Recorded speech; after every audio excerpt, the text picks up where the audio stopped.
Ladies and gentlemen, the President of the United States and Mrs. Laura Bush.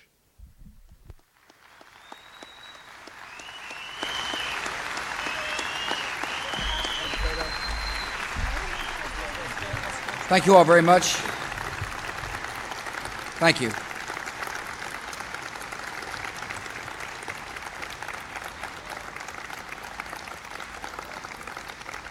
Welcome to the White House. Laura and I are honored that you're here today. We recognize a group of Americans whose bravery and commitment to their fellow citizens showed us the true meaning of heroism. The 442 names you just heard belong to men and women of uncommon valor and decency and honor. On one of the worst days our country has ever witnessed, we witnessed the courage of some of the finest people our country has ever produced, and their sacrifice will always be remembered. I want to thank the Attorney General. I welcome members of the United States Congress and the United States Senate who have joined us. Bill Frist, Senator Schumer, Congressman Vasella, Congressman Crowley. By the way, thank you for bringing your mother. Congressman Wolf, Congressman Smith, Congressman King, Congressman McCarthy, Congressman Israel. I want to thank Ray Kelly, the police commissioner for the great city of New York.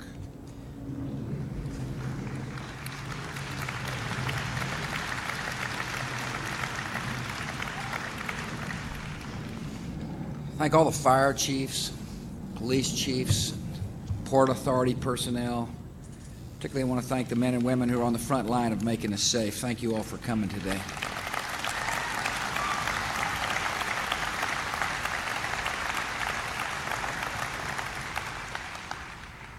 The 9/11 Heroes Medal of Valor honors the public safety officers who gave their lives on September the 11th. On that day, firefighters, police officers, emergency medical technicians, Port Authority personnel, and other public safety officers performed their jobs with extraordinary distinction in the face of unspeakable terror. We're grateful to the families and friends who have come here to honor their memory. We know that the sense of loss you feel does not disappear with time. 4 years later, you still miss your loved ones. America admires your courage in the face of such terrible pain. And your loved ones will always have the thanks and admiration and respect of a grateful nation. When America has been challenged, there's always been citizens willing to step forward and risk their lives for the rest of us. Over the last 11 days in Louisiana and Mississippi and Alabama, we have again seen acts of great compassion and extraordinary bravery from America's first responders. Firefighters and police and U.S. Coast Guard men and women and National Guardsmen and active duty forces, disaster medical assistance teams, search and rescue units from all over the United States have descended on the Gulf Coast to help the victims of Hurricane Katrina. They have faced the storm's destruction with valor and determination, and their hard work has saved lives in the face of great adversity. We're still at the beginning of a huge effort. The tasks before us are enormous, yet so is the heart of the United States. We're grateful to the emergency personnel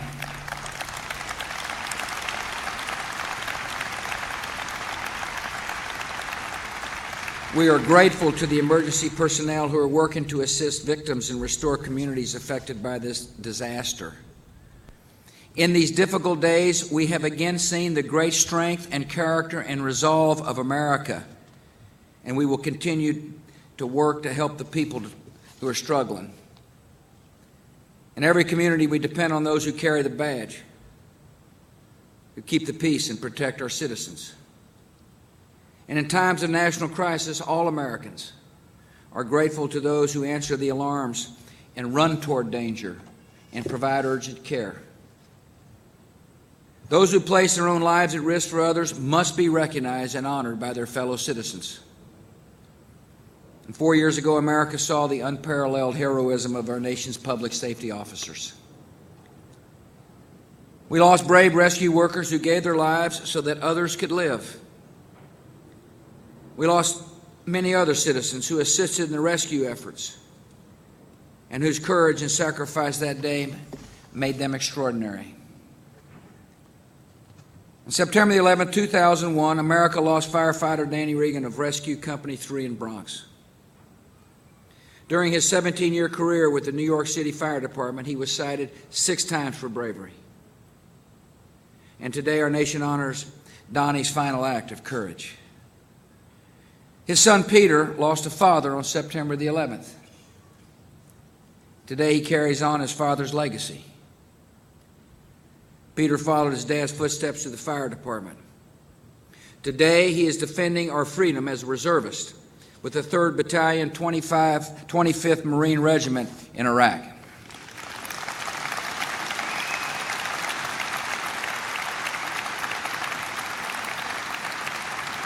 On September the 11th, 2001, America lost firefighter Ronnie Geese of Squad 288 in Queens. Ronnie had been with the New York Fire Department since 1988. He rushed downtown to the World Trade Center. A video of the day showed Ronnie on his way into the towers. His wife says, "You seem straight on, carrying equipment with such a look of determination." His own son Tommy graduated from the FDNY Academy last August and is now a member of Ladder 147 in Brooklyn.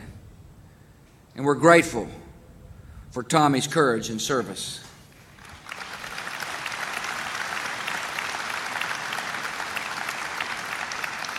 On September the 11th, 2001, America lost senior court officer Thomas Juergens, one of about 25 New York State court officers who responded after the plane hit the first tower. Thomas's last radio transmission came from inside the burning tower after he'd been warned to get out because the danger was too great. He refused to leave his post. His last words before signing off were, "There are people here who need our help." On September the 11th, 2001, America lost New York City police officer Maura Smith. Maura is remembered by friends for her fearless spirit on and off the job. She ran with the Bulls in Spain. And in 1991, she ran into a subway tunnel to rescue dozens of people trapped in one of the worst subway accidents in New York history. September 11, 2001, she ran toward danger once again into the burning towers of the World Trade Center. Broker she helped to safety remembers her steady blue eyes and her even voice. The next day's papers carried an image of Maura helping an injured man out of the tower before she rushed back in to save others, and the tower collapsed around her. One of Maura's colleagues said she could have saved herself, but nothing would have stopped her saving one more person. These are some of the examples, only a few of the examples of the extraordinary bravery that took place that day. All the brave men and women we recognize today brought credit to the uniform and honor to the United States of America.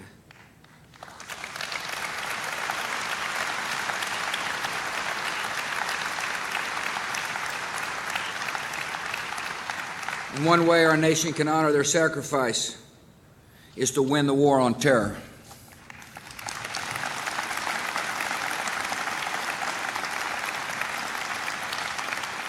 On September the 11th, 2001, we saw the future the terrorists intend for us, and I made a decision. America will not wait to be attacked again. We will take the fight to the enemy, and we will defend our freedom.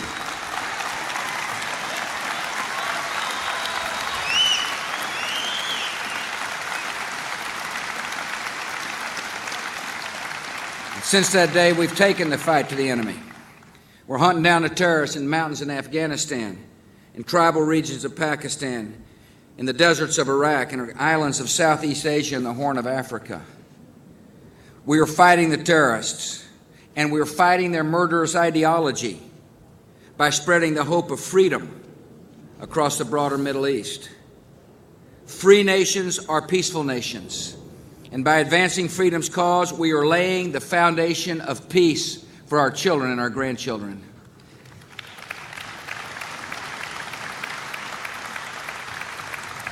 We will succeed, and the legacy of peace and freedom we leave behind will be the greatest memorial to your fallen family members and friends.